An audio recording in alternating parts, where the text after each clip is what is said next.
우리 지역의 시사 이슈를 쉽게 풀어 이야기하는 시간 시사토크, 아나운서 김문정입니다.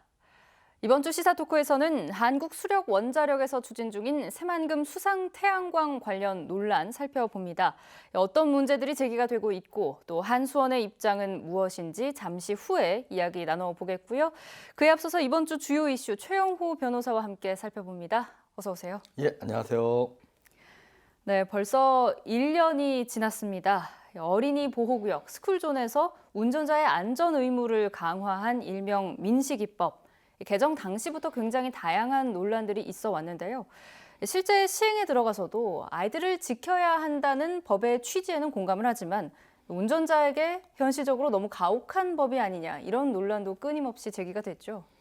이제 2019년도에 어린이 보호구역 내 교통안전 강화 대책이라는 게 나오면서 이제 그 속도를 하향 40km에서 30km로 하향하고 주정차가 전면 금지가 되고 과태료가 상한이 되고 CCTV가 이제 좀 더 많이 설치되고 뭐 이런 식으로 바뀌었어요. 그러면서 이제 민식이법이라고 논란이 된 거는 사실 이제 그 어린이 보호구역 내 사망사고나 상해사고 시 이제 처벌을 강화하는 거였거든요. 그래서 우리가 이제 이 법의 목적과 취지를 좀 생각해 봤을 때 어떻게 하면 어린이 보호구역 내 사고 아니면 어린이에 대한 교통사고를 줄이느냐 이 얘기를 해야 되는데 이제 처벌이 강화되는 것만 얘기를 했었거든요. 사실 처벌이 강화되는 것도 어린이 보호구역 내 사고를 줄이기 위한 목적이 될 수는 있겠지만 사실 그 통학로에 차가 안 다니게끔 하는 거나 통학로에서 차가 천천히 다니게끔 하는 거나 이런 것들이 가장 선행된 조치인 건데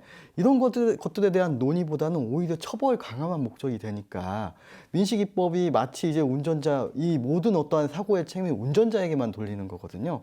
그래서 이 실제 운전자들 사이에서는 이제 처벌이 강화된 점, 그 다음에 어린이 보호구역 내에서 안전의무 위반이라는 어떤 사소한 어떠한 잘못이라도 내가 처벌을 받을 수 있겠다는 어떠한 그러한 공포 때문에 사실 반발이 좀 많이 있었죠. 네. 민식이법 시행 1년 후 우리 아이들은 과연 안전하게 보호받고 있을까요? 이를 반증하기라도 하듯 얼마 전 우리 지역 전주에서 11살 초등학생이 등교 중에 사망하는 안타까운 사고가 발생했습니다. 관련 영상으로 먼저 만나보시죠. 한 초등학생이 자전거를 타고 횡단보도로 향합니다. 그 순간 바로 옆 차도를 달리던 레미콘 차량이 우회전을 하더니 자전거를 들이받습니다. 전주 시내 횡단보도에서 사고가 난 건 어제 오전 8시 20분쯤. 12살 초등학생은 현장에서 숨졌습니다. 50대 레미콘 운전자는 초등학생을 보지 못했다고 진술한 것으로 알려졌습니다. 경찰은 운전자가 속도를 줄이지 않은 채 방향을 틀다 사고가 난 것으로 보고 정확한 사고 원인을 조사하고 있습니다. 사고 현장에는 추모의 발길이 이어졌습니다. 사고가 난 지점에는 이렇게 피해 학생을 추모하는 꽃다발이 놓였습니다. 어른들이 미안하다는 글귀도 적혀 있습니다. 아침에 꽃을 갖다 놨어요. 추모하려고. 근데 그 마음이 부모 입장에 생각할 때 너무나 안타깝고 그리고 이것은 어른들한테 반드시 경각심을 좀 심어줘야겠다. 이런 안타까운 사고는 지난해 5월에도 발생했습니다. 전주의 한 어린이 보호구역에서 불법 유턴을 하던 SUV 차량이 2살 배기 남자아이를 치어 숨지게 한 겁니다. 당시 운전자 역시 아이를 발견하지 못했다고 말했습니다. 운전자의 순간의 방심이 피해자 가족에게 돌이킬 수 없는 아픔과 상처를 남기고 있습니다.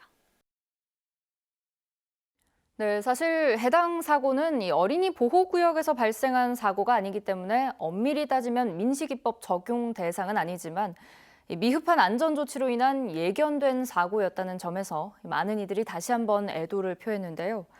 이렇게 여전히 운전자들의 부주의로 인한 어린이 교통 사망 사고가 계속되고 있습니다.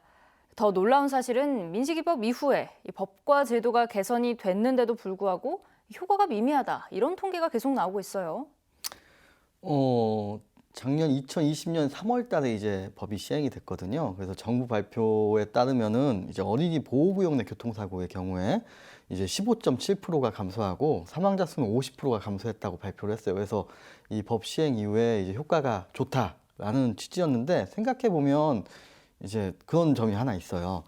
이제 우리나라에서 교통사고 사망자 수가 가장 많았을 때가 1991년으로 13,000명이 1년에 죽었어요. 오. 예, 그래서 2000년까지 한 1만 명 정도가 죽었는데 이제 계속 줄어들면서 2019년 작년 같은 경우는 3,000명으로 줄었어요. 네. 예, 그리고 이제 어린이 교통사고 같은 경우에는 2000년부터 통계가 잡히기 시작하는데 한 700명, 1년에 700명이 죽었는데 작년 같은 경우는 26명이 죽었거든요. 네. 사실 생각해 보면 이제 교통문화, 생명 경시 풍조거든요. 운전자들이 뭐 차가 우선이 사람이 우선이야 이렇게 생각을 하면서 사고가 많이 났었는데 이게 사실은 이게 그 교통 문화가 정착하는 단계라고 보여져요. 그래서 우리나라도 사실은 뭐 사고가 아직도 많긴 하지만 많이 좋아지고 있는 추세에 장기적으로 있었던 봤을 거죠. 예. 때는요. 예. 지금 그 추세에 있었던 거 한 가지 이유가 있고 두 번째 이유 같은 경우에는 사실 코로나로 아이들이 사실은 등하굣길이 네. 좀 적어지다 보니까 그 두 가지 요인이 가장 큰 것으로 보이고 사실 민식이법의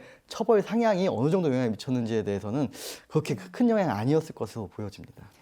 네, 주의 의무는 다해야겠지만 민식이법도 사실 완벽하지 않다. 기준이 애매한 것 같다. 이런 불만도 있어요. 그래서 자꾸 법을 다시 재개정해야 한다. 이런 의견도 나오는 것 같은데 일단 이 법의 명확한 취지와 또 구성 요건, 그러니까 어떠한 경우에 처벌을 받게 되는지를 좀 설명을 해 주신다면요.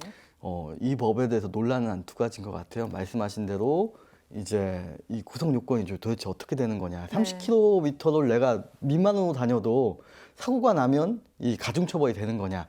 이런 논란이 되는 게 하나가 있는 거고 두 번째는 이제 사망사고 시 3년 이상이나 무기징역의 어떤 그 징역에 처하게 되는데 이게 사실 강간이나 강도와 같은 수준의 범죄예요. 예. 보통 운전자의 이 사망 교통사고 같은 경우에는 과실범으로 그렇게 해외 어느 나라에서든 형량이 높지 않은 게 보통이에요. 근데 이제 강도와 강간과 같은 어떠한 굉장히 강력한 그 범죄로 취급을 하게 되니까 불만이 나타나는 건데 일단 첫 번째 이제 그 법의 적용이 좀 모호하다 이런 경우가 있는데 이게 처음에 논란이 됐던 거는 내가 30km로 이하로 갔을 때 사고가 나면 가중처벌이 되냐 안 되냐 이거 갖고 논란이 있었어요. 네. 근데 사실 법문을 좀 살펴보면은 안전의무 위반일 때 사고가 났을 때 책임을 지는 거라 30km 이하로 다니더라도 안전의무 위반이 됐을 경우에는 책임을 지는 게 맞아 보여요. 네. 예, 그렇게 지금 적용을 하고 있고 그다음에 두 번째 같은 아까 그 형량의 형평인 건데 우리가 과실범에 대한 이 사실 고의범과 과실범은 형사 체제에서 엄격하게 구분하는 거거든요. 네. 그런데도 불구하고 너무 이렇게 강한 처벌이다라는 논란은 분명히 있습니다. 네. 그래서 이 법이 시행된 이후에 이 스쿨존은 가급적 길을 돌아가더라도 피한다 이런 분들도 계시고요. 심지어 스쿨존으로 안내가 되지 않는 내비게이션도 나왔다 하더라고요. 어쨌든 결과적으로 운전자들의 경각심이 높아진 건 사실이고 또 스쿨존 내 시설들도 많이 보강이 된 것 같긴 한데 그럼에도 불구하고 사고가 줄어들지 않고 있죠. 그러면 이게 운전자 처벌을 강화하는 게 능사가 아니고 보다 근본적인 어떤 문제들이 있어서지 않을까 이렇게 보여지는데 이에 대해서는 어떻게 생각하시는지요? 운전자 처벌을 강화하는 건 모든 책임을 개인에게만 돌리는 거예요. 사실 네. 그것만으로 문제가 해결되지도 않고 교통사고가 유의미하게 줄어들지 않을 것으로 보여져요. 네. 가장 중요한 건 문화와 제도거든요. 먼저 사실은 우리가 생명을 존중하는 어떠한 문화가 먼저 정착이 돼야 되는 거고 제도와 같은 경우에는 이제 사실 통학로 인근에 차가 잘 다니지 않게끔 도시계획이 돼야 되는 거죠. 교통정책이 통학로는 사실 큰 차나 큰 공사 차량이나 아니면은 쌩쌩 달릴 수 있는 어떤 승용 차량들이 다른 우회 도로로 다니게끔 하는 유도를 하는 먼저 아예 뭐 전면 금지가 아니라 유도를 하는 어떤 교통 흐름을 도시 설계가 먼저 돼야 되는 거고 두 번째 같은 경우에는 이 차량이 빨리 다니지 못하게 해야 돼요. 예. 턱을 놓든지 아니면 이 도로 협착을 하든지 주정차를 못하게 하든지 이런 게 돼야 되는 거고 세 번째 같은 경우는 운전자가 아이의 시선을 잘 보게끔 해야 돼요. 주정차를 못하게 하든지 아니면은 거기에 안에 어린이 안전구역이라는 표지를 정확하게 가시성 높게 네. 하든지 사실 이런 게 선행이 돼야 되는 거지 운전자 처벌 강화한다고 해서 이게 해결책은 되진 않을 것으로 보입니다. 네, 민식이법 이후 1년, 많은 노력들이 있었지만 사고는 여전히 계속되고 있습니다. 운전자들의 주의, 또 어린이들에 대한 교통 안전 지도는 물론 근본적인 도로 환경 개선과 인식 개선도 필요하지 않나 이런 생각을 해보겠습니다. 계속해서 2부는 새만금 수상 태양광 논란으로 이어가겠습니다.